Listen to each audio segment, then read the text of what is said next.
기도하시겠습니다.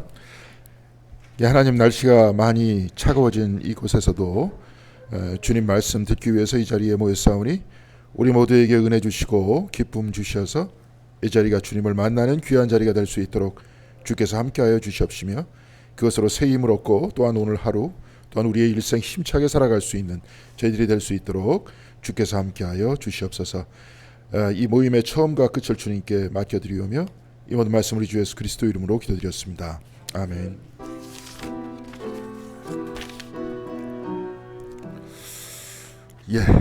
제가 너무 추워서 시간을 까먹었습니다.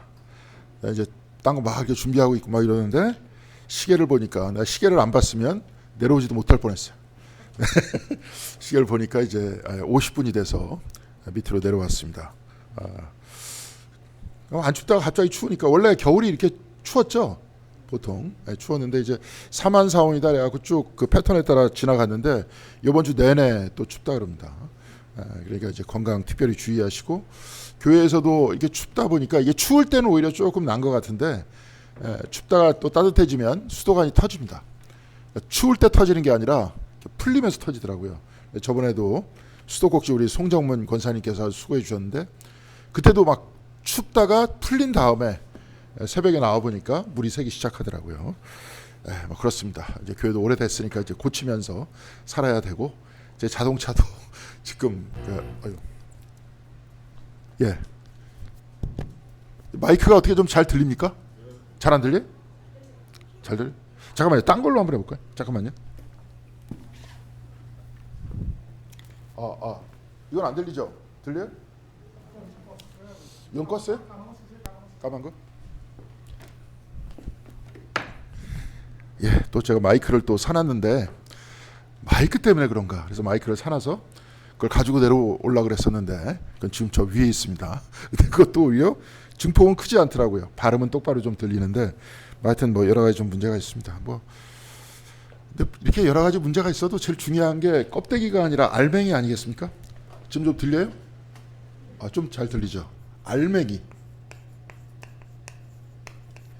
껍데기, 껍데기. 우리가 먹을 때 알맹이를 먹습니까? 껍데기를 먹습니까? 껍데기? 돼지 껍데기 먹죠. 땅콩 같은 것도 껍데기는 가끔 먹습니다. 근데 중요한 건 알맹이를 먹잖아요.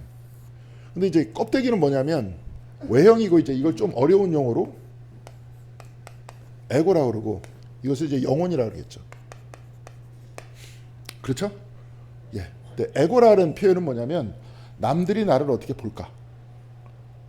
그렇죠? 그러니까 내가 예를 들어서 우리나라에서 그런 광고 많았잖아요.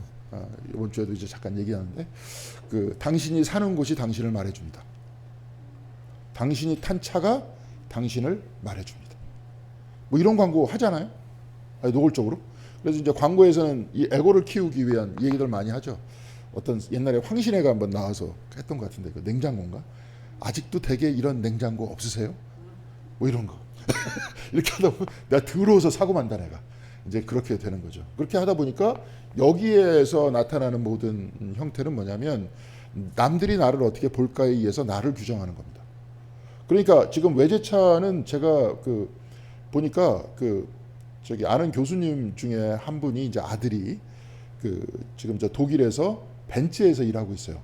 엔지니어로. 근데 일하고 있는데 저번에 한번 갔다 오셔서 하시는 말씀이 독일이나 지금 유럽에서 한국 차는 값싼 차다라고 생각 안 한다 이제 더 이상. 그러니까 현대차나 기아차는 굉장히 젊은 사람한테 어울리는 팬시한 차다 이렇게 알고 있대요. 좋은 차다. 그리고 BMW나 벤츠에서 쫓아가지 못하는 디자인을 가지고 있는 팬시한 차다. 우리는 그렇게 생각 안 하는데 그 사람들은 그렇게 생각한다는 거예요. 그래서 잘 팔린대요. 미국에서 잘 팔리고 요즘에 미국도 지금 허튼 짓을 많이 하는데. 근데 그런 이유가 근데 우리나라 같은 경우에 벤츠나 BMW를 그럼 왜 탈까요? 그거 한번 고장나면 비싸요. 부딪혀도 무지하게 비쌉니다. 왜냐하면 지금 이제 그 정도 차는 뭐 이렇게 황금으로 해가지고 피지를 않고 아예 가지고 와요. 가지고 오는데 독일에서 가져와야 될 거 아니에요. 부품도 가지고 와야 되고 겉에 찌그러지면 찌그러진 거 겉에 거 다 가져와야 됩니다. 그러니까 무지하게 비싸요. 그러니까 비싸고 운영비도 힘들고 보험비도 비싸고 근데 왜 탈까요? 그걸 왜 타? 우리나라도 차도 훨씬 이제는 훌륭하게 잘 만드는데 전기차도 그 테슬라보다 제가 보니까 기아차나 현대차가 디자인도 더 좋아요. 그리고 더 많이 나가 지금. 더 좋은데 왜 탈까? 왜 타? 승차감에? 아니 나도 이제 그 참 많이 타봤어요. 그 옆에서.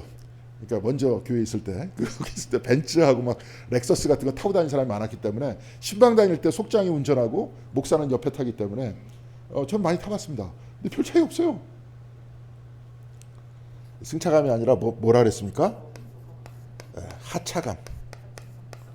예. 딱 차를 내릴 때 그 사람을 우러러보는 저 눈빛, 나를 우러러보는 눈빛, 그것 때문에 탄다는 거예요. 그게 뭡니까? 알맹이가 아니라 껍데기인 거예요. 그리고 차도 시간이 지나면 폐차해야 되고 저도 시간이 지나면 끝납니다. 다 껍데기예요. 그럼 알맹이는 뭘까요? 영혼이라 그랬잖아요. 진정한 나예요. 근데 이 진정한 나는 누굽니까? 우리가 이것 때문에 오는 거예요. 교회 예배 다니는 게. 저 바깥에 있는 사람 마치 이제 우리가 여태까지 기독교가 잘못 알려져 있어가지고 내가 기도를 열심히 해서 이 껍데기를 화려하게 해 주시옵소서 이렇게 기도했잖아요. 빨리빨리 목사는 저 세일스맨이 아닙니다. 이걸 얘기해야 되기 때문에 직하게 얘기할 수밖에 없어요. 근데 그랬잖아요. 여태까지. 부흥사 와가지고 잘 많이 얘기한 게 이거 아닙니까? 이거 해달라고. 그리고 기도 제목도 다 이거 아니었어요? 교회 외형 좋게 해달라고 맨날 그런 거 아니었습니까? 커지게 해달라고, 차고 넘치게 해달라고. 차고 넘치면 어쩔 건데? 목사 입장에서는 뭐 예산도 많아지고 우리 교회는 지금 가장 큰 문제가 예산의 문제이기 때문에 그런 문제는 해결되겠죠. 근데 그 외에 또 다른 문제들이 많잖아요. 지금 사실은 우리가 그럼 신앙생활 하는 이유는 예수의 뭐 제자가 된다. 하나님을 믿는 사람이 되기 위해서. 그리고 뭐 맨날 얘기하잖아요. 빛과 소금의 역할을 하기 위해서. 나도 물론 이 알맹이가 확실해지고 구원을 확신하고, 그렇죠? 내 공동체도 역시 마찬가지로 이 껍데기를 위해서 사는 인생이 아니라 알맹이를 위해서 사는 사람들이 많아지면서 진짜 사람도 사람 냄새나는 사람을 만나는 거 아닙니까? 진짜 하나님과 더불어 같이 사는 사람 만나려고 하는 거 아니에요? 그렇죠? 알맹이가. 근데 이제 이 알맹이가 아니라 이 삶을 이렇게 여태까지 추구했었잖아요. 좀 이따가도 이거 얘기할 겁니다. 이제 하나님의 영광이다 이렇게 얘기하면 영광, 오늘 이야기가, 오늘 말씀이 예루살렘 입생과 하나님의 영광입니다. 근데 영광이 뭡니까? 영광. 하나님께 영광 돌린다 이런 표현들을 하잖아요. 근데 영광, 특별히 요한복음에서 말씀하시는 영광이란 뭡니까? 영광. 하나님이 드러나는 거예요. 그러니까 우리 같은 경우에는 예를 들어서 예수 그리스도를 통해서 하나님이 드러나는 겁니다. 하나님의 모습을 보여주는 거예요. 그러면서 우리 같은 경우에 요한복음에서 특별히 언제 예수님께서 가장 명확하게 하나님의 모습을 보여준 것일까요? 언제? 십자가 위에서 보여줬다는 거예요. 우리 같은 경우에는 전혀 이해할 수 없습니다. 어떻게 십자가 위에서 하나님의 영광을 보여줍니까? 근데 여기서는 십자가에 달리신 것을 영광받는다라는 표현을 씁니다. 그리고 아버지께 영광을 돌린다라고 표현을 써요. 그리고 마지막에 베드로가 십자가에 거꾸로 매달려 죽죠. 요한복음은 그 이후에 쓰여진 책입니다. 그러니까 요한복음에서 뭐냐면 이것은 베드로가 네가 이제 젊었을 때는 네가 마음대로 돌아다니다가 나이가 들어서는 두 팔을 벌릴 것이다. 두 팔을 벌리는 걸 뭐냐? 그 뒷부분에 뭐라고 얘기하냐면 이것은 베드로가 어떻게 하나님께 영광을 돌릴까를 주님께서는 예견하신 것이다. 그럼 영광 돌린다는 게 뭐예요? 하나님을 드러나게 한다는 거예요. 베드로가 죽으면서. 그러니까 우리도 영광을 돌린다는 것은 어떤 얘기입니까? 우리 자신의 삶을 통해서 누구를 드러내야 되는 거예요? 하나님을, 껍데기가 아니라 알맹이를 드러내야 되는 거예요. 그렇죠? 그런 겁니다. 교회에서도 그래야 되는 거예요. 자, 그럼 우리는 인문학적으로, 여태까지는 신학적으로 얘기했어요. 인문학적이라는 게 뭐냐면 우리의 일상적인 평범한 삶 속에서 우리가 그럼 하나님의 영광을 드러내는 것을 어떻게 볼 거냐? 어떻게 볼 수 있을 것 같습니까? 저는 이거라고 생각해요. 감동. 어떤 사람의 삶의 모습을 통해서 감동을 받아. 보통 사람 다 저렇게 사는데 이렇게 살지 않고 우리한테 감동 주는 삶을 살아. 근데 이 감동 주는 거는 여러 가지가 있겠죠. 우리 성경책에서 어렸을 때부터 배워왔었던 어떤 사랑의 삶, 이웃을 향한 헌신의 삶, 이거를 말로만 얘기하는 게 아니라 삶의 실천 속에서 보여줬을 때 어떻게 되는 겁니까? 하나님께 뭘 돌리는 거예요? 영광을 돌린다. 이렇게 표현하는 거예요. 그러니까 오늘도 그러니까 껍데기의 삶이 아니라 죄송합니다. 근데 이게 맞아서 그래요. 틀린 말 아니잖아요. 제 말이. 틀린 말 아니잖아요. 저는 그런 소리 들어요. 목회를 열심히 한대. 열심히 한다는 게 뭐냐면 대부분 앉아서 연구하는 게, 한국 사람들은 앉아서 연구하고 막 이러는 거는 게으른 거라 생각하더라고요. 보니까 열심히 하는 건 막 싸돌아다니는 거야. 교인들하고 막 놀기도 하고 막 신방 가고 막 이게 목회 열심히 하는 거야. 근데 제가 한마디 할게요. 저를 변호하려고 얘기하는 게 아니라 그렇게 열심히 3, 40년 해봐야 뭐합니까? 방향이 잘못됐는데, 표적을 맞추지 못하는데 그렇게 계속 빗나가는 얘기를 3, 40년 동안 열심히 해봐야 무슨 소용이에요. 제가 한마디 얘기할게요. 영혼을 여태까지 여러분 처음 들었잖아요. 영이 성령님이라는 거 처음 들었었죠. 아마 그런 분들 많을걸요? 40년, 50년 신앙생활하면서 처음 들었잖아요. 김도학 장로님 해가지고 내가 잘났다는 얘기 아닙니다. 마이스터 에카르트 뭐 읽으시면서 내가 이걸 젊었을 때 알았더라면 그랬었잖아요. 그렇죠? 저 그런 말 많이 들었어요. 먼저 교회 있을 때도. 좀 돌아가셨더라고 보니까, 요번에 와서 보니까. 근데 이제 국무총리 부인이었었는데 이제 에카르트 같이 읽고 막 얘기하다가 저번에 한번 저를 울면서 찾아왔어요. 내가 이걸 젊었을 때 알았더라면. 거기서도 그런 겁니다. 그래서 이제 서양에서는 인문학이나 뭐 신학 같은 데 막 하는 사람은 신학자들이나 목회자들이 그 연구하는 거 있죠. 그거를 어떻게 표현하냐면 작업이라는 이야기를 해요. 연구 작업. 설교 준비하는 게 작업입니다. 그게 곧 일이에요, 그 사람들한테. 근데 우리는 가만히 앉아 있으면 게으르다 그러죠. 나 그걸 많이 느꼈어요. 아무것도 안 하는 줄 알아. 막 돌아다녀야 돼, 바쁘게. 그래야지 일하는 줄 알아. 근데 그거 하려고 목회자가 있는 게 아니잖아요. 지금 이거 이야기하려고 하는 거 아닙니까? 시간을 이제 많이 줄이세요. 여기서 딱 보면서 뭘 위해 살아야 되는지. 하나님과 더불어 같이 살아야 되는 알맹이를 위한 삶. 그렇죠? 우리는 영혼이라고 얘기합니다. 동양에서도 이야기를 해요. 동양에서 이걸 참나라 그래요. 진짜나. 요거는 가짜나. 우리는 그렇게 얘기 안 하잖아요. 겉사람과 뭐라 그럽니까? 바울은 속사람이라 그러잖아요. 영혼이라 그러잖아요. 이걸 위해서 사는 거예요. 이걸 위해서. 그리고 우리는 다 어떤 면에서 속사람이 채워지는 것을 찾고 있는 겁니다. 근데 속사람이 채워지는 게 따로 있는데 그 속사람을 채우는 거 어디서 찾습니까? 껍데기에서 찾습니다. 우물가의 여인이 뭐 하느라고 구원을 얻고 싶어. 속사람이 채워지기를 원해. 근데 어디서 찾았어요? 우물물에서 찾았고 남편한테 찾았잖아요. 여기서 또 우리는 어디서 찾습니까? 물질에서 찾고 권력에서 찾잖아요. 오늘 주님께서 이렇게 얘기했어요. 지상의 왕들은 다 쫓겨날 것이다. 모든 사람 다 나에게로 올 것이다. 뭔 얘기입니까? 지상의 트럼프는 이제 쫓겨날 거예요. 대통령 임기도 이제 얼마 안 남았고 자기가 구테타를 통해 가지고 비슷하게, 우리나라랑 비슷하게 자기가 영구 집권한다 그래도 그 사람 몇 년 살 것 같아 앞으로? 몇 년 살 것 같아요? 황제 중에서 영원히 사는 사람 있었습니까? 자, 예수님께서 이 땅에 들어오셔서 하나님의 영광을 드러냈다는 게 고통을 당하시고 십자가를 지시고 죽음 안으로 들어가셨다. 자, 그러면 고통을 당하는 사람도 누구를 찾습니까? 예수님 찾잖아요. 죽어가는 사람 누굴 찾아요? 예수님 찾잖아요. 즐거울 때 또 누구 찾아요? 감사합니다 그러면서 예수님 찾잖아요. 모든 사람 다 나한테 온다는 거예요.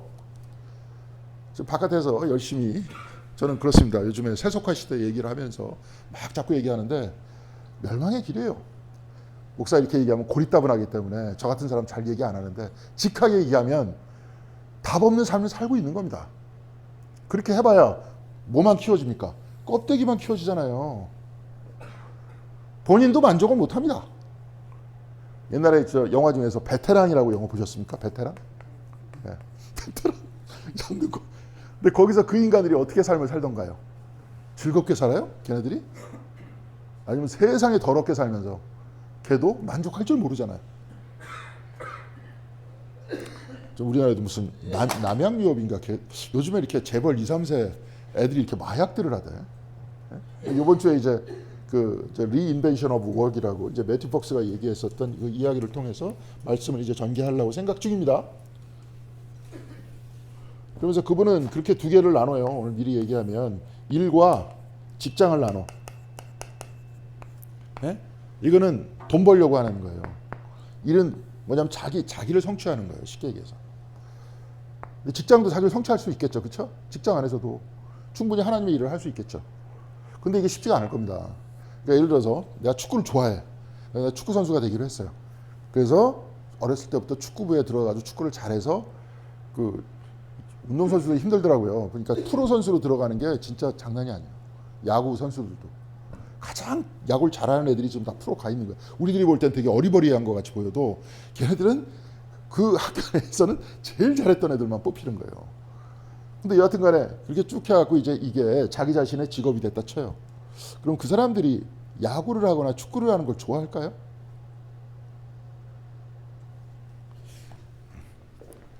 누가 그러더라고.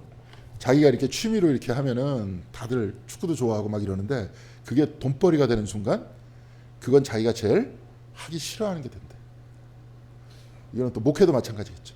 예전에 교회 안에서 교인들하고 자꾸 하고 막 성경 읽고 책 읽고 막 깨달아가면서 뭐 이런 것들을 좋아하다가 이게 이제 직장이 되면 어떻게 되겠습니까?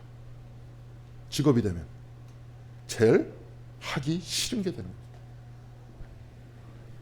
그래서 이게 직장이 딱 되다 보니까 이게 임금 노동을 통해서 직장이 되다 보니까 자기 자신의 삶이 싫어 이제 다. 예? 교수들도 마찬가지 다 싫어. 그럼 싫으니까 뭘 할 것 같아요? 싫으니까 탈출하려고 그러겠죠. 탈출은 못해. 먹고 살아야 되니까. 그래서 요즘에 만연한 게 뭡니까? 돈 많은 인간들이 이걸 합니다. 이제 만연돼 있어요. 그러니까 하나님과의 만남 속에서 나타나는 큰 기쁨을 이미 사라졌어. 없어 이제. 그 기쁨을 얻을 방법이 없어요. 하나님과 동행하는 기쁨을 얻을 방법이 없어요. 특별히 이제 우리 뭐 제가 이제 그 교재를 만들고 있습니다. 창조 영성 지금 빨리 들어가야 되는데 창조 영성을 중심으로 사순절 그걸 만들고 있어요. 이제 사순절 그거를 좀 책을 가지고 묵상하면서 자기가 써보기도 하면서 글을 그러면서 이제 좀 하려고 그러는데 거기서 가만히 이렇게 보면서 느끼는 게 뭐냐면 창조 영성 속에서 이제 긍정이라는 표현이 있었죠, 그죠? 기쁨이라는 게 있었어요. 근데 이제 기독교 영성 안에서는 매튜 폭스도 마찬가지로 그런 이야기를 했습니다. 이 부분이 상당히 부족하다. 기독교는 다들 철저한 금욕이라든지 안 하는 거라든지 힘든 거라든지 이런 걸 좋아하더라. 그러니까 하나님과 더불어 살면서 기쁨을 누리는 거에 대한 이야기들이 없다. 근데 성경책에는 있어요, 없어요? 성경책에는 있어요, 없어요? 엄청나게 많잖아요.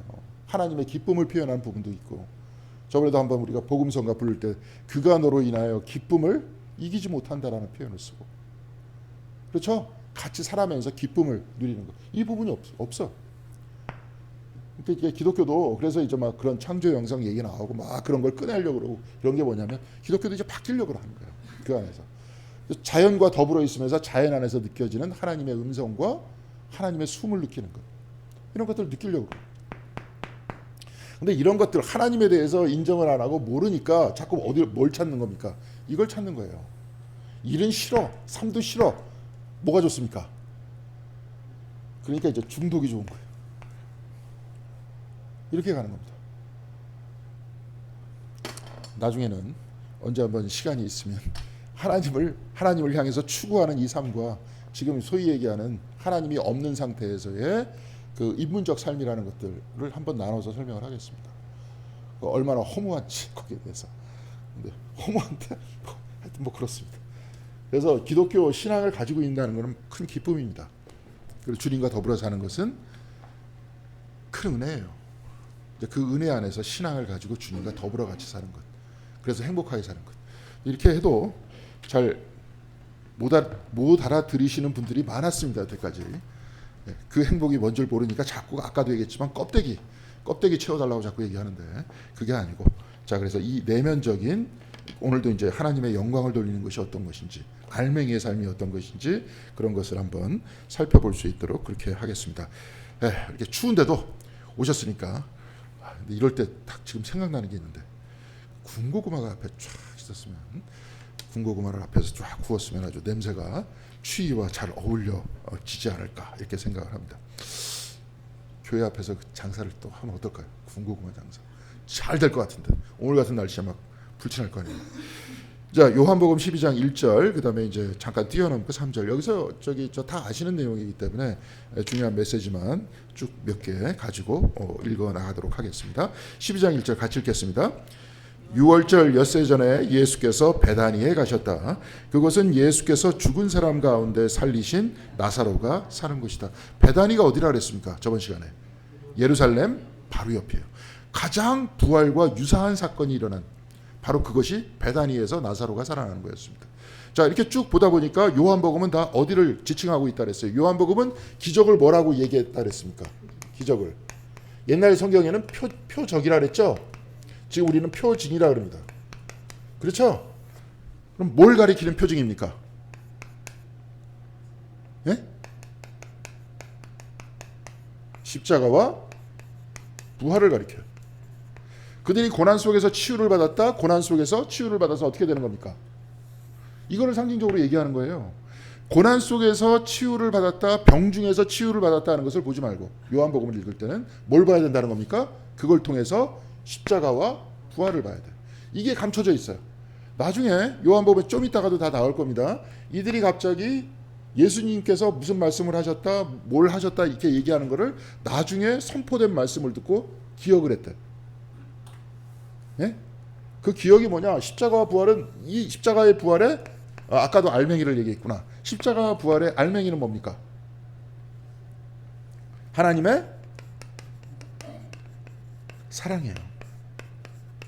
그래서 요한복음 3장 16절에 하나님이 세상을 이처럼 어떻게 했다 그랬습니까? 사랑하셔서 누구를 보내요? 아들을 보내. 그를 믿으면 십자가 부활을 통해서 그를 믿으면 멸망하지 않고 뭘 얻는다 그랬습니까? 영생을 얻는데. 이게 중심이에요. 그 중심은 그럼 영생은 누구에 의해서 얻게 되는 거예요? 내가 얻는 게 아니라 누가 주는 겁니까? 하나님이 주시는 거예요. 그건 뭐냐? 하나님의 사랑으로 인해서 줬다는 거예요. 이런 게 기억이 나.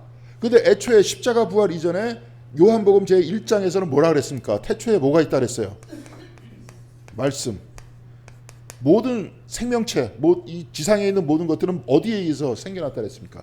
말씀에 의해서 생겨났어요. 말씀으로 인하지 않고는 생겨난 것이 하나도 있어요? 없어요? 없어요. 그럼 하나님과 우리는 분리됐어요? 분리되지 않았어요?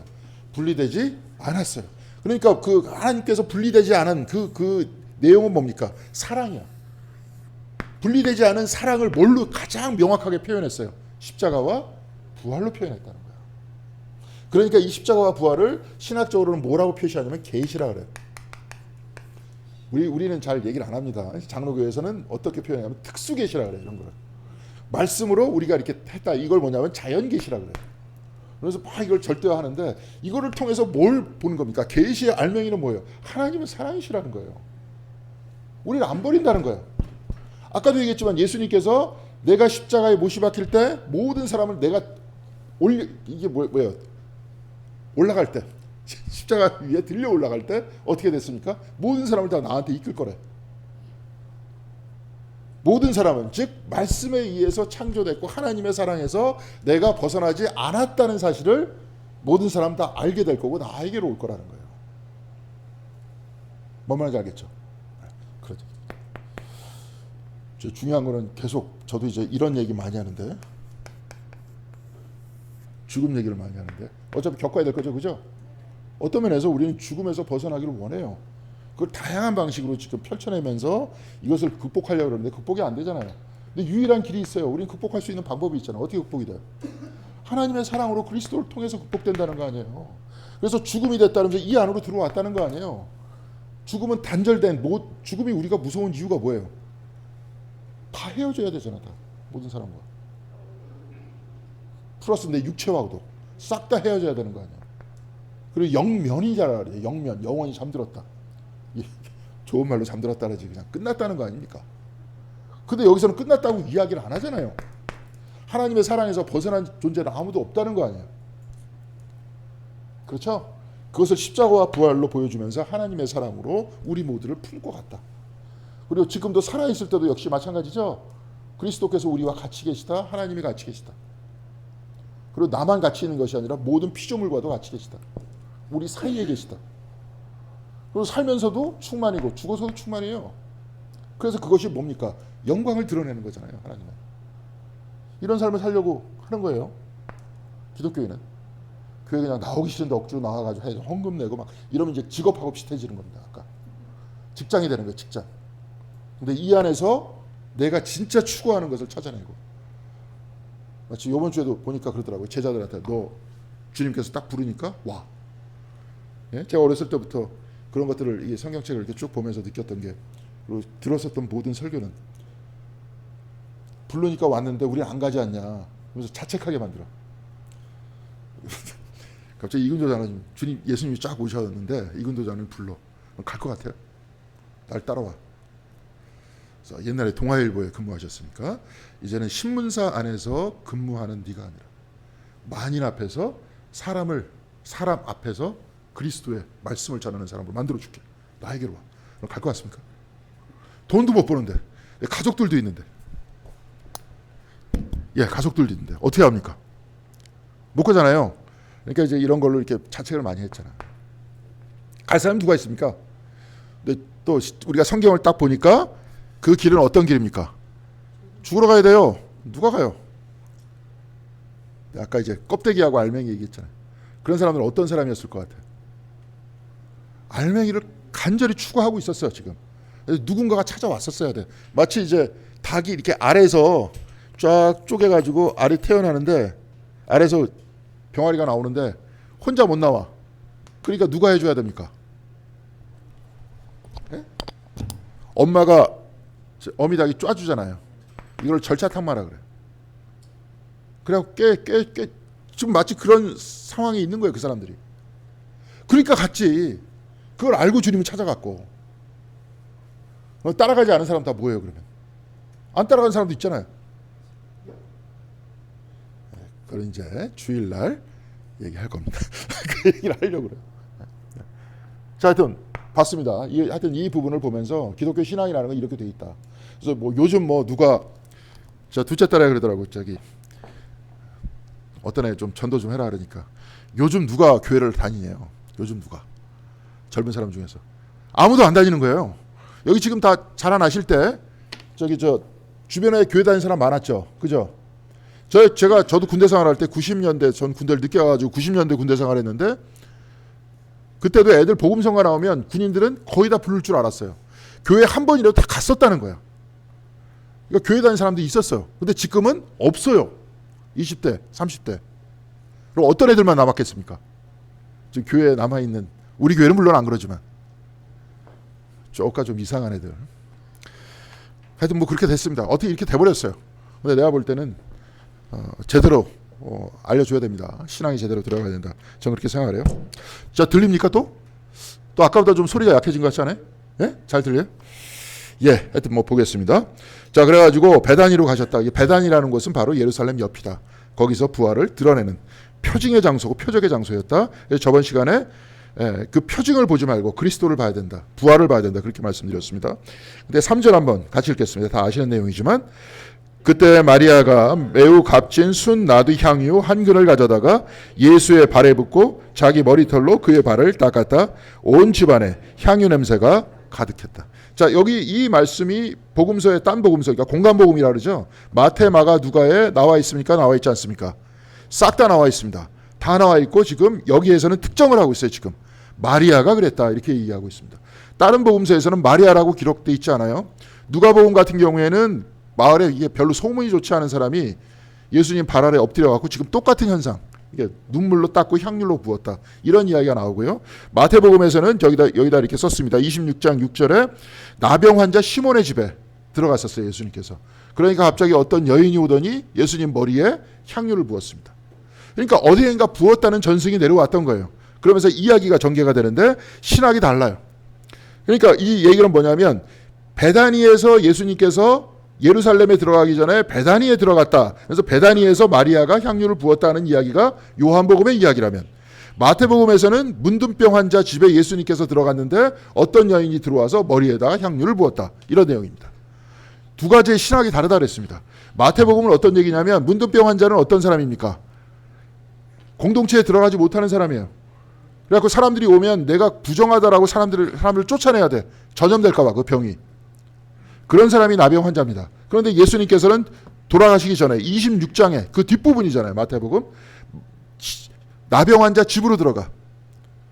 그런데 갑자기 그 여인이 머리에다가 향유를 부어. 그러니까 사람들이 뭐라고 수근덕 거리니까 오늘 본문의 말씀하고 비슷하게 여기 7절에서부터 8절까지의 말씀하고 비슷하게 뭐냐면 가난한 사람들은 항상 너희들과 같이 있다.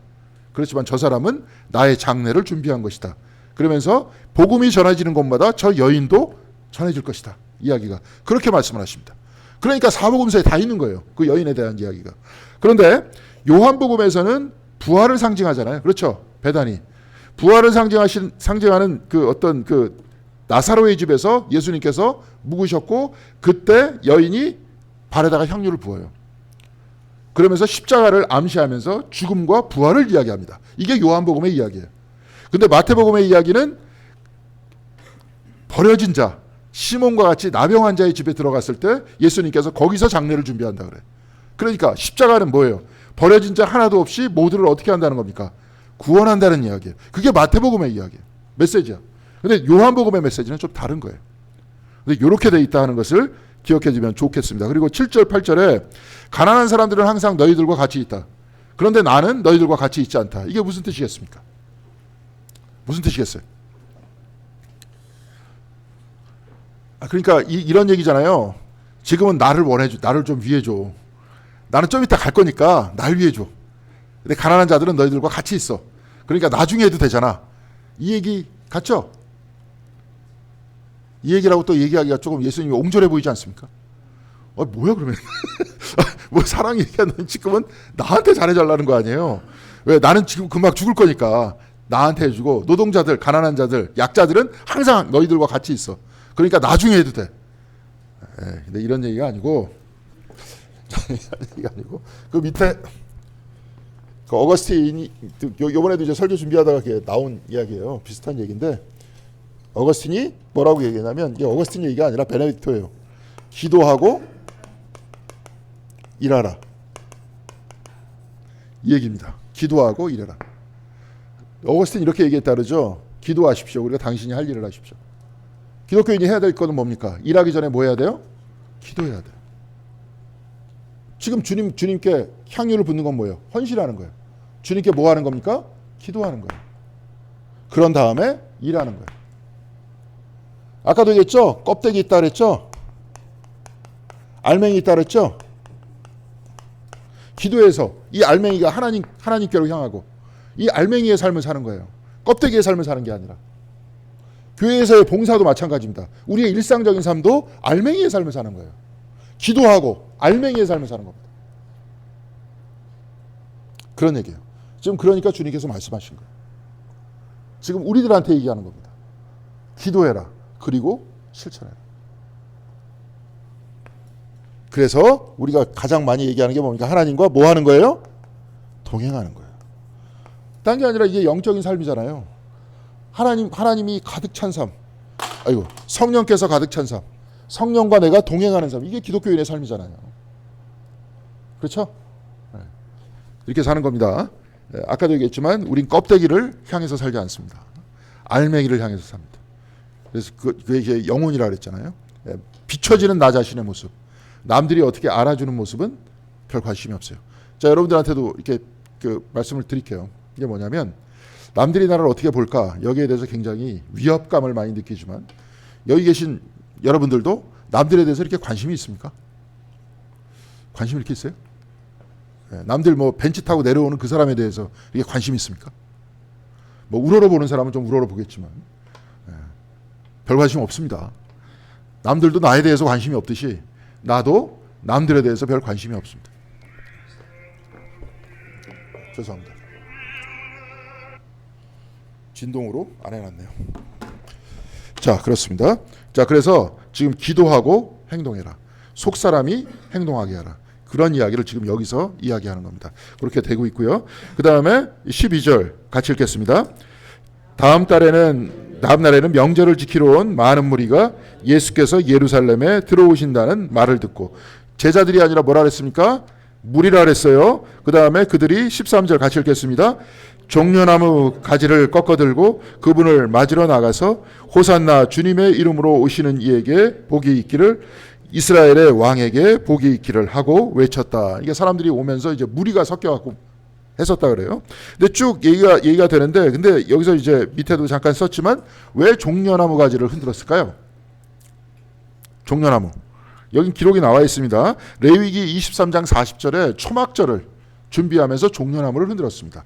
근데 초막절이 어디 있었던 거예요? 뭘 기억하는 겁니까? 초막절은? 예? 광야에서의 생활이죠. 초막이라는 게 뭐예요? 텐트잖아요. 예.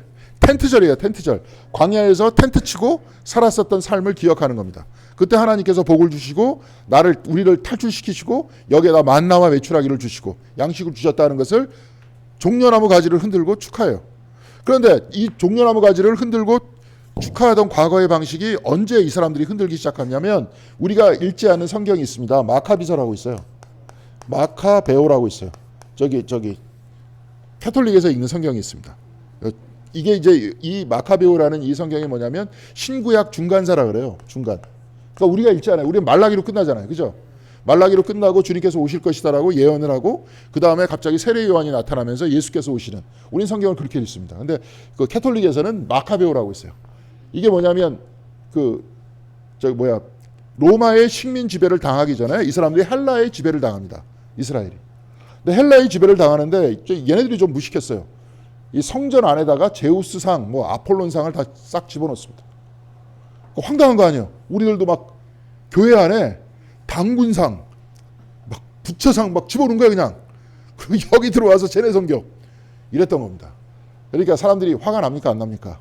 나죠. 막 이를 박박 갈고 있다가 이 마카비 형제들이 반란을 일으킨다. 이 사람들이 어느 지파냐면 레위 지파 사람들이에요. 제사장 지파. 그러니까 이 형제들이 단합을 해갖고 싸그리 다 몰아내고, 그 다음에 그 성전 안에 있는 그 우상들을 바깥으로 다 던져가지고 부신 다음에 다 태워버리고, 그다음에 성전을 다시 복권시키면서 새로운 하스몬 왕조라는 왕조가 생겨요.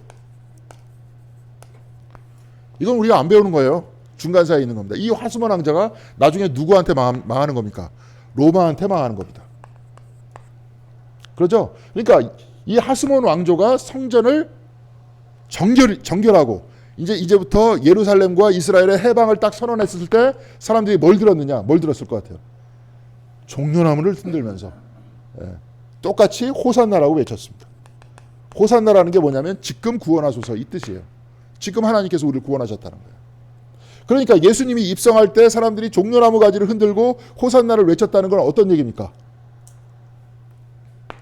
얘네처럼 혁명을 일으켜라. 그래갖고 저 빌라도 쫓아내라. 저 헤롯도 쫓아내라. 그래가지고 새로운 왕조를 세우라. 이런 얘기입니다. 그래서 새로운 왕조라는 걸 종려나무 가지를 흔든 이유가 뭐예요? 광야에서부터 이스라엘이 출현했죠. 그죠? 그래서 과거에 그 구약 성경에 보면 우리는 유리아는 아람 사람이라 그랬죠. 유리아는 사람이었잖아요. 거기서 광야에서 떠돌던 사람이었잖아요. 떠돌던 광야에서부터 다시 시작해서 나라를 다시 세우자. 그러니까 종려나무 가지를 흔드는 겁니다. 싸그리 다 몰아내고 다윗 왕조서부터 다시 시작하자. 왜냐하면 아까 마카비 형제라는 이 사람들은 무슨 지파라 그랬어요? 레위 지파라 그랬잖아요. 레위 지파니까 얘는 작아야. 작은데 예수님이 오셨는데 보니까 유다 지파야. 다윗의 자손이야. 진짜 당신이 적통이니까 당신부터 새로운 나라를 세워달라. 이렇게 얘기했던 겁니다. 그래서 호산나라고 이야기를 했던 거예요. 그런데 호산나라고 쭉 얘기를 했는데 예수님께서는 어떻게 하셨습니까? 그 다음에 쭉 보겠습니다. 14절 같이 읽겠습니다.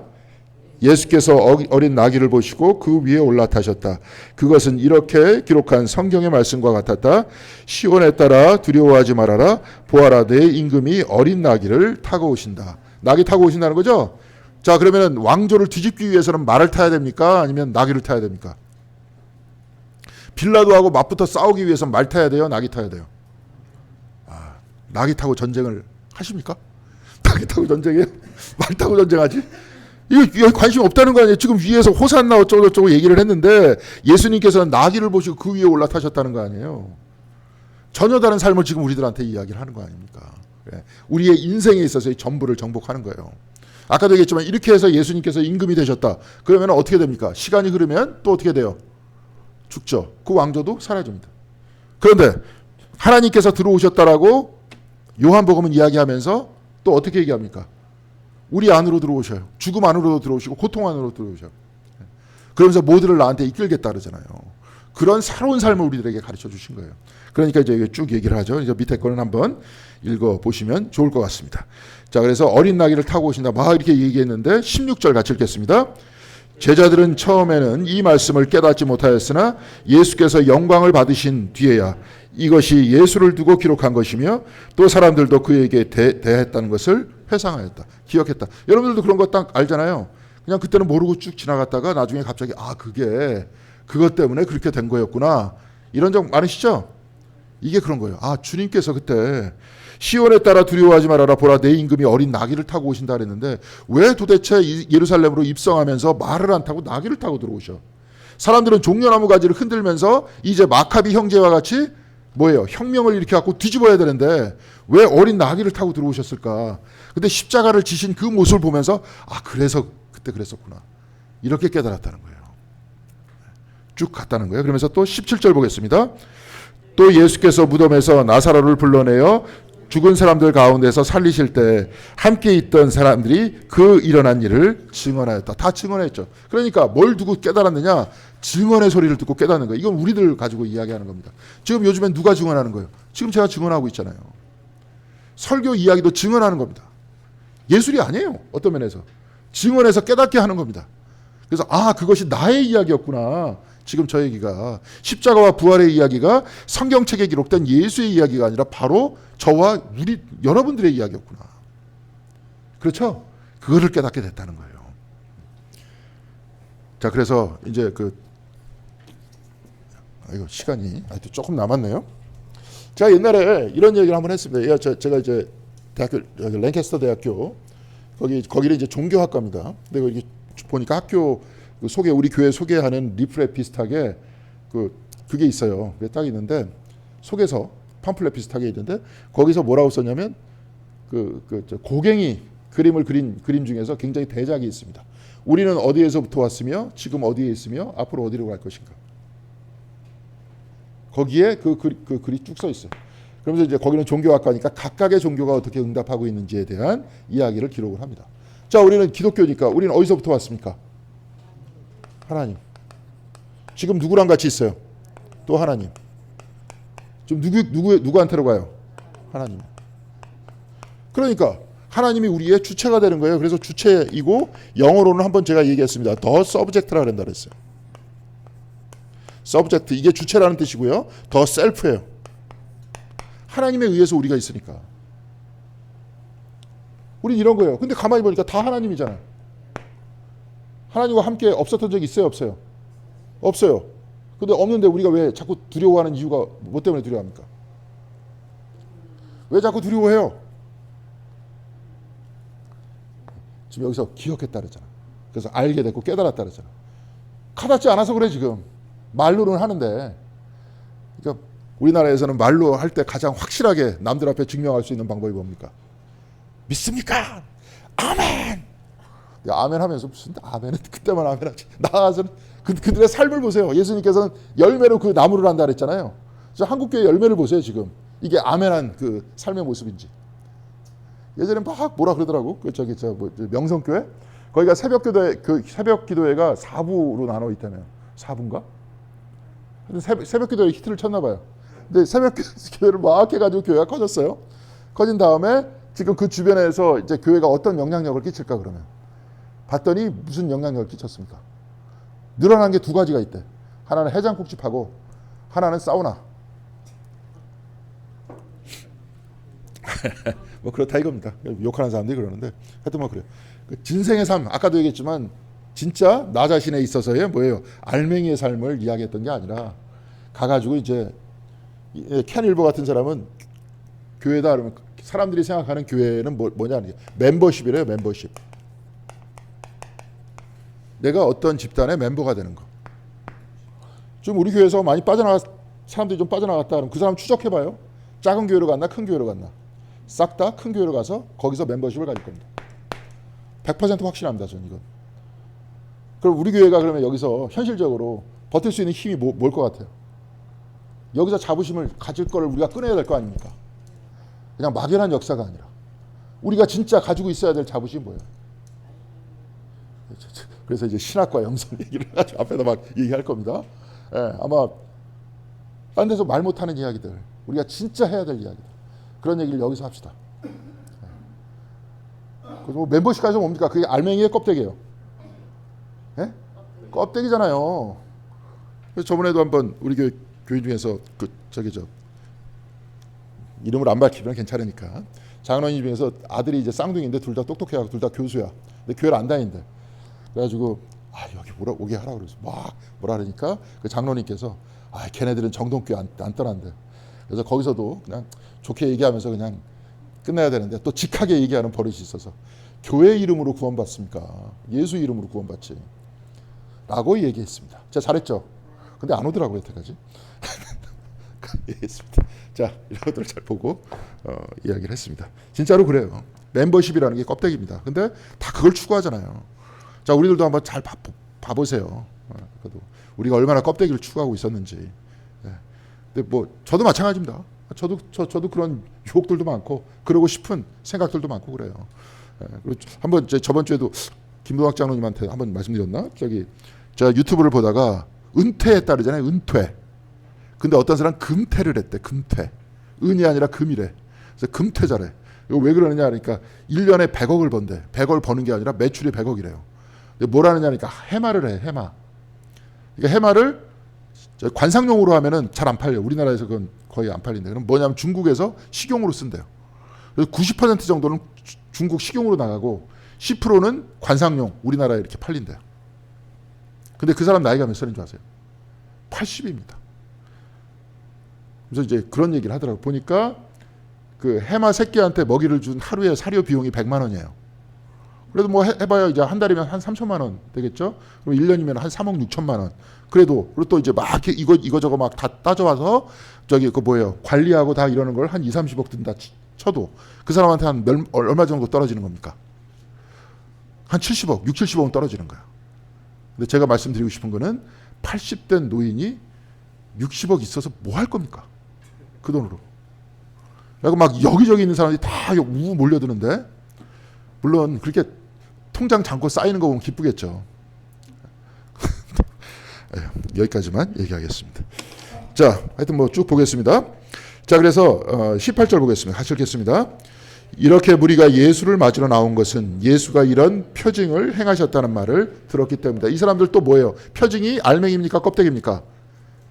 표징이 알맹이에요? 껍데기예요? 껍데기죠. 알맹이는 뭐예요? 그리스도의 죽음과 부활이고 죽음과 부활이 가리키는 게 뭡니까? 하나님의 사랑이고 하나님의 사랑에 의해서 우리가 구원받는다. 이게 알맹이에요. 이걸 보는 게 아니라 예수님이 무슨 기적을 일으켜서 뭐 신기하다 막 해서 사람들이 몰려다니니까 나도 거기 한번 끼어가지고 한몫하려고. 그러니까 무리라 그랬던 겁니다. 그래가지고 이렇게 쭉 봐요. 그래서 무리는 표징을 행했다는 말을 듣고 신기해서 나왔다는 거예요. 저번 시간에도 얘기했지만 뭐 신유의 은사가 저한테라도 좀 있어가지고 막 이러면 몰려들겠죠. 여러분 다 아시잖아요. 우리가 어느 교회에 몰려드는지. 그리고 멤버십은 어디가 삐까번쩍해 보이는지 다 알 겁니다. 자, 그래서 20절 같이 읽겠습니다. 명절에 예배하러 올라온 사람들 가운데 그리스 사람 몇이 있었는데 21절 보겠습니다. 그들은 갈릴리 벳세다 출신 빌립에게로 가서 청하였다. 선생님 우리가 예수를 뵙고 싶습니다. 이렇게 쭉 얘기하니까 빌립이 또 누구한테 얘기해서 이렇게 쭉 얘기해요. 이건 교회 조직을 얘기했던 거예요. 그때 당시에. 그건 뭐 별로 중요한 얘기가 아니고 중요한 것은 그리스 사람이 왔는데 예수님께서 고난당하시는 그 이야기를 하세요. 모르는 사람들인데 잘 알던 제자들 앞에서 안 했던 얘기를 구체적으로 하기 시작합니다. 그 얘기는 어떤 얘기와 같느냐? 제가 거기 밑에 썼어요. 바울이 예수님의 제자였습니까? 아닙니까? 바울이. 아니에요. 여러분들 바울 사실 이렇게 쭉 보면 예수님의 가르침에 대해서는 한마디도 기록되어 있지 않습니다. 왜냐하면 다니면서 안 배웠기 때문에. 바울의 얘기 딱 하나 나와요. 사도행전에 그런 얘기를 했대. 근데 이게 뭐냐면 주는 것보다 받는 것보다 주는 것이 더 복되다고 주님께서 말씀하셨다. 복음서에서는 안 나와 있어요. 근데 바울이 그런 이야기를 하는 게, 그러니까 바울은 직접 배운 게 아니라 누구한테 들었던 거죠. 바울의 모든 신학은 어디에 집중되어 있습니까? 십자가와 부활이에요. 그래서 갈라디아서에 보면 내가 매일 내가 그리스도와 함께 십자가에 못 박혔다. 그런데 난 지금 살아있다. 이게 뭡니까? 나의 껍데기가 어떻게 돼요? 죽고 누구 항상 어디에 사는 거야? 내 알맹이로 산다는 거 아니에요. 그러면서 내가 지금 살아있는 것은 하나님의 아들을 믿는 믿음 안에 살아간다. 알맹이의 삶이라는 게 그게. 쭉 얘기하다가 바울은 고린도 후서에서 얘기했죠. 전서인가요? 나는 날마다 죽는다 그랬죠. 십자가를 통해서 나는 맨날 이렇게 간다. 우리의 그 신앙생활은 뭡니까? 십자가와 부활의 삶이라는 거예요. 바울은 다 이거예요. 껍데기주의고 알맹이로 사는 거예요. 이제 옛날에 제가 좋아했던 이용도 목사님은 육에 죽고 영에 사는 거예요. 우리 이렇게 사는 거야, 우리는. 자, 그걸 추구합시다.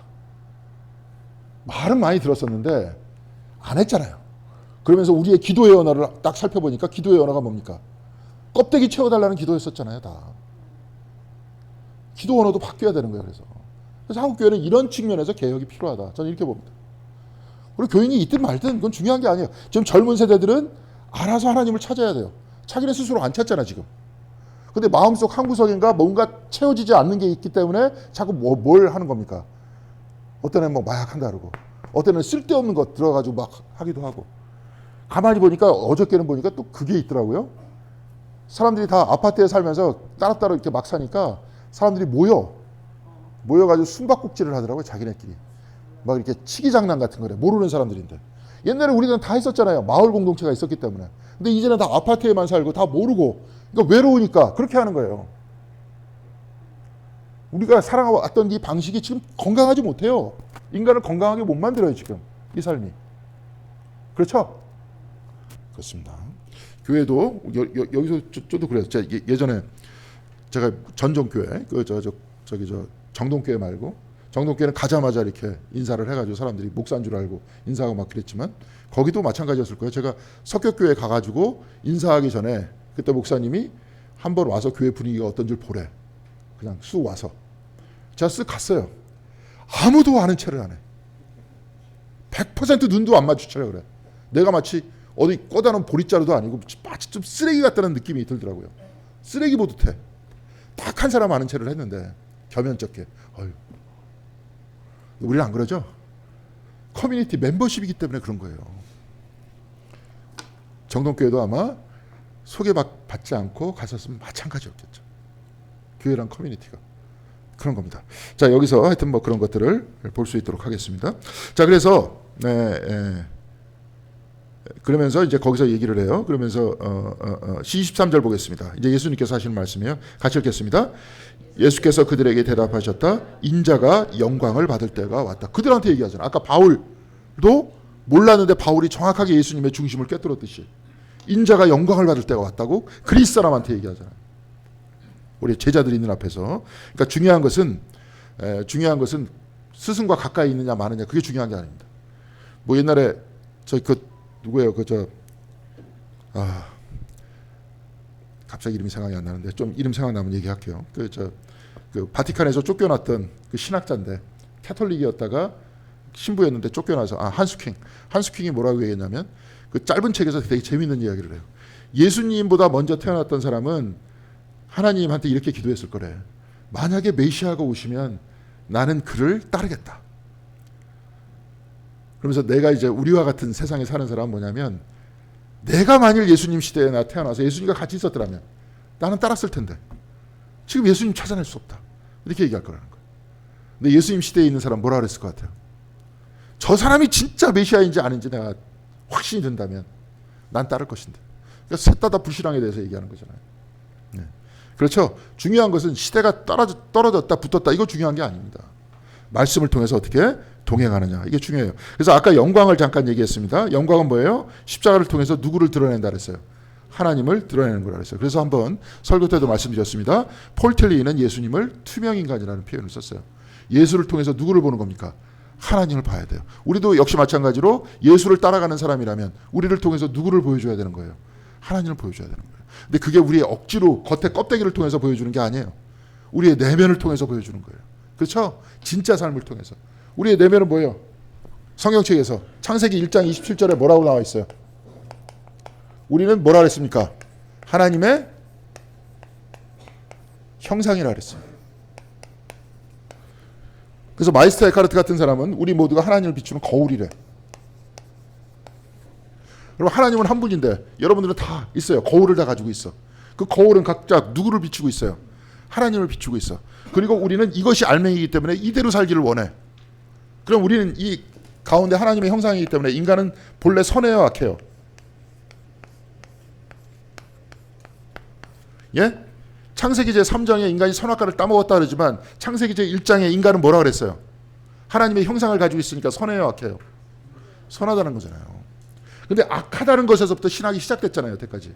그러니까 무조건 절제만 하려고 그러고 금욕만 하려고 그랬던 거예요. 근데 여기서 창세기 1장을 보니까 뭐라고 나와 있어요? 인간이 선해, 악해? 원래 선해, 선을 추구해요. 그래서 우리가 감동을 받는 거예요. 선한 모습을 보면 이 모습이 드러나기 때문에. 무슨 말씀인지 아시겠죠? 그 모습은 뭐 예술가라면은 예술을 통해서 다 그렇게 드러내는 겁니다. 다 자기 자신의 삶 속에서 드러낼 수 있어요. 그렇게 사는 거예요. 여기서는 예수님께서 십자가를 통해서 하나님을 가장 완벽하게 드러내셨다는 거예요. 그래서 아예 투명 인간이다. 예수는 보이지 않고 하나님만 보인다. 이렇게 얘기했던 겁니다. 그래서 이제 24절 보겠습니다. 같이 읽겠습니다. 내가 진정으로 너희에게 말한다. 밀알 하나가 땅에 떨어져 죽지 않으면 한 알 그대로 있고 죽으면 열매를 많이 맺는다. 자기의 목숨을 사랑하는 사람은 잃을 것이요 이 세상에서 자기의 목숨을 미워하는 사람은 영생에 이르도록 그 목숨을 보존할 것이다. 뭘 버리라는 겁니까? 아까 껍데기 알맹이 얘기했습니다. 뭘 버리라는 거예요? 껍데기 버리라는 거죠. 그래서 알맹이가 사는 거예요. 그렇게 해서 예수님께서 들어오셨어요. 그러면서 밀알이 떨어졌어요. 우리도 껍데기를 통해서는 볼 수가 없어요. 알맹이로 들어가야 되는 겁니다. 그렇게 살라는 거예요. 이게 그대로예요. 삶과 죽음이라는 게. 자, 그래서 26절 똑같이 얘기합니다. 이제 알맹이 삶 얘기하는 거예요. 같이 읽겠습니다. 나를 섬기려고 하는 사람은 누구든지 나를 따라오너라. 내가 있는 곳에 나를 섬기는 사람도 나와 함께 있을 것이다. 누구든지 나를 섬기면 아버지께서 그를 높여주실 것이다. 이제 따르라는 거예요. 그러면서 이 이야기를 가지고 이제 그 디트리 보네퍼 목사가 아주 빡센 얘기를 자꾸 한 거예요. 십자가의 길이다, 신앙의 길이라는 거 막 이렇게 얘기하는데 저 같은 경우에는 이렇게 그분처럼 부담 주고 싶지 않습니다. 저는 뭐예요? 껍데기 벗어 던지는 삶이에요. 진짜 내가 바라는 삶이 무엇인지를 찾아야 돼요. 진짜 내가 바라는 거.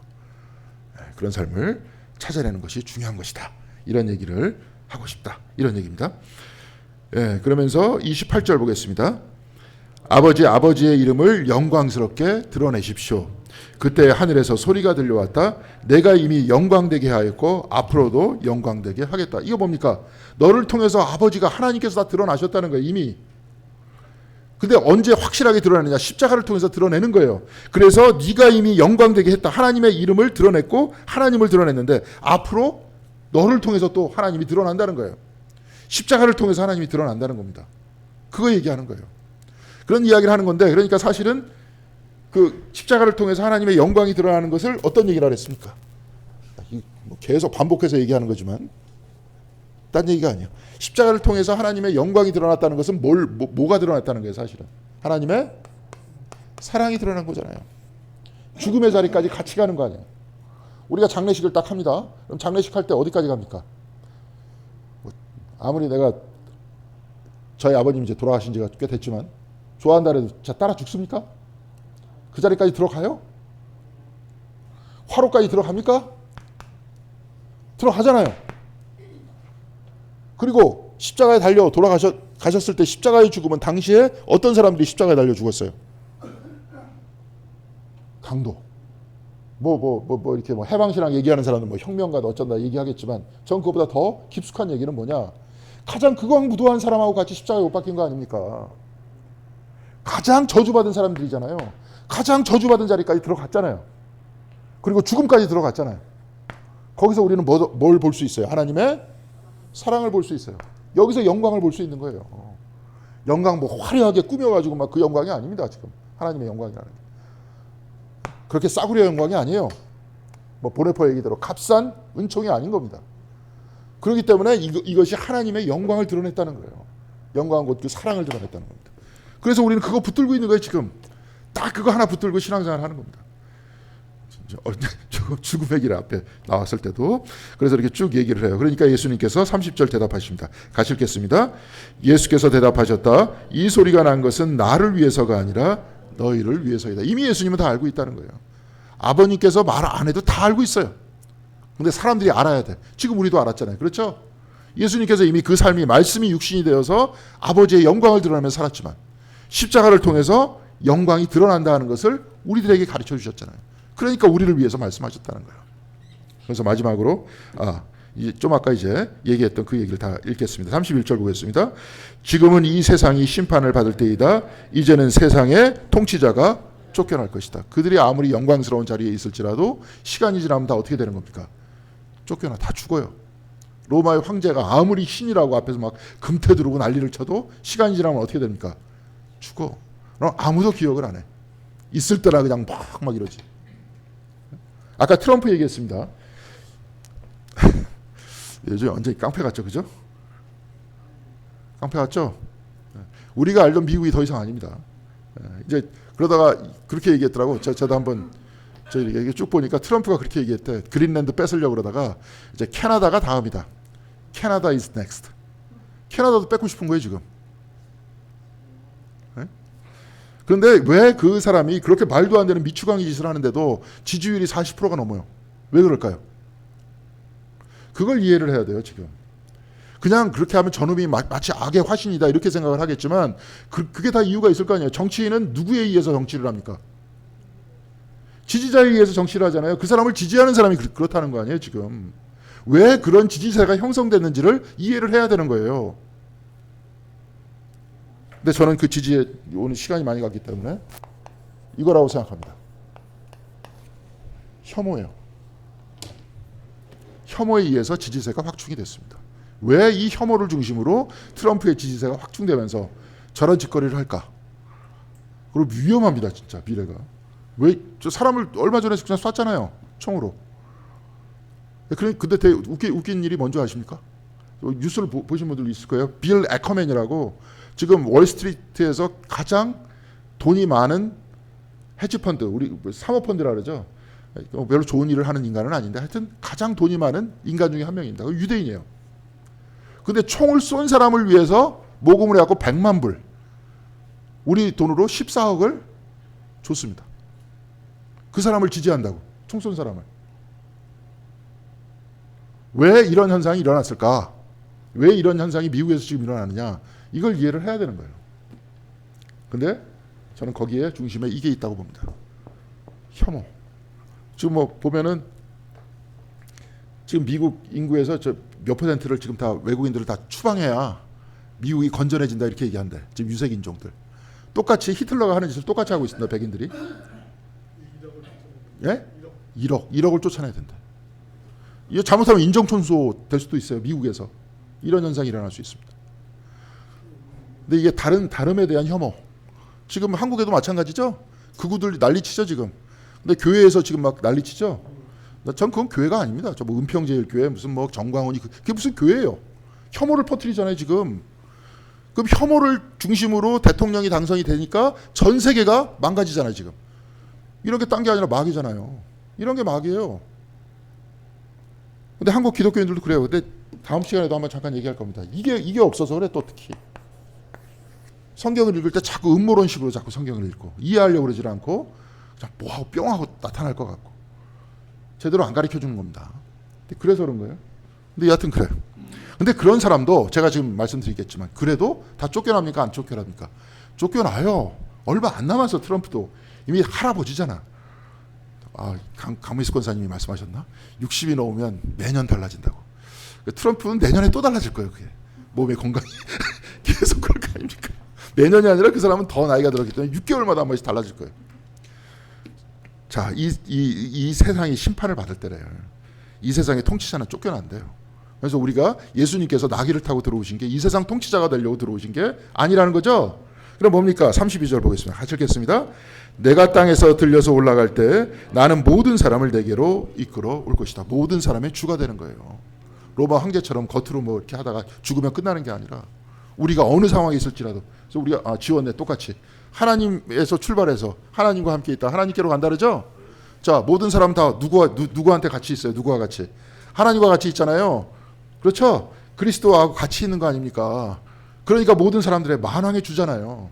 그러니까 우리가 예수님 섬기는 거잖아요. 그렇죠? 그러는 겁니다. 그래서 오른쪽에 말씀에 의해 우주가 만들어졌고 거기에도 고통이 있고 아픔도 있고 죽음도 있으나 이것들도 그리스도 안에 있는 하나님의 사랑에서 우리를 분리시키지 못해요. 분리시킬 수 있어요. 분리시키지 못하는 거예요. 고통의 자리와 죽음의 자리에도 누가 계세요? 그리스도가 계시다. 그러니까 그리스도가 누구든지 다 어떻게 되는 거예요? 다 끌고 오겠다는 거예요. 그래서 그 밑에다 썼습니다. 그거 한번 같이 읽어보겠습니다. 같이 읽겠습니다. 하나님은 우리와 같이 죽으심으로써 우리가 결코 혼자 죽지 않게 만드셨습니다. 이 안에 알맹이는 뭡니까? 사랑이잖아요. 자, 그래서 요한복음은 이 사랑을 지금 이야기를 하고 있습니다. 그래서 예루살렘 입성과 하나님의 영광 안에 그리스도의 사랑, 하나님의 사랑을 우리한테 이야기해주고 있고, 삶에서 승리하고 죽음에서 승리하는 그 삶에 대해서 이야기를 해주고 있습니다.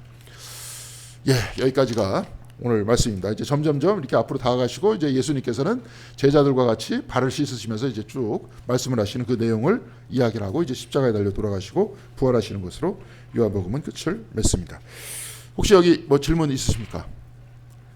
자, 오늘 뭐 아까 얘기했지만 어떤 삶을 살아야 돼요? 그래서 알맹이를 잘 기억해 두시기 바랍니다. 이것을 영혼이라고 그랬고요. 하나님이 우리와 같이 있는 것이다 라고 이야기를 했습니다. 그리고 하나님은 우리가 죽음의 자리에 갈 때까지도 떨어지지 않고 시작도 여기서부터 나왔다 그랬습니다.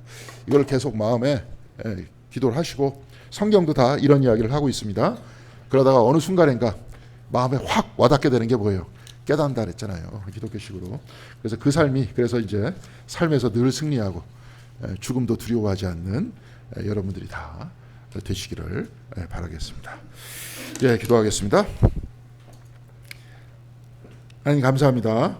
오늘 예수 그리스도를 통해서 우리가 진정한 알맹이의 삶을 사는 것이 어떤 것인지, 영혼의 삶을 사는 것이 어떤 것인지를 알려주시고, 바로 이 안에서, 그 안에서 더불어 우리가 진정으로 영혼의 삶을 사는 그 인생의 즐거움과 그 아름다움이 어떤 것인지를 또한 들었습니다.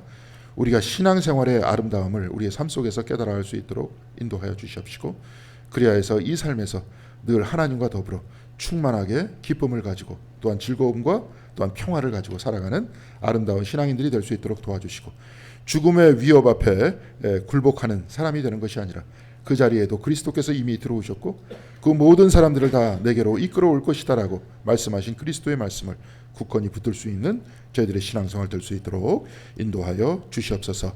오늘 하루 온전히 주님께 맡깁니다. 주님께서 우리를 인도하여 주시옵시고, 또한 추위 속에서 떨고 있는 많은 이웃들을 위해서 기도하고 그들을 위해서 봉사할 수 있는 저희들의 삶이 될 수 있도록 주께서 함께하여 주시길 바라옵고, 이 모든 말씀을 주 예수 그리스도 이름으로 기도드렸습니다. 아멘.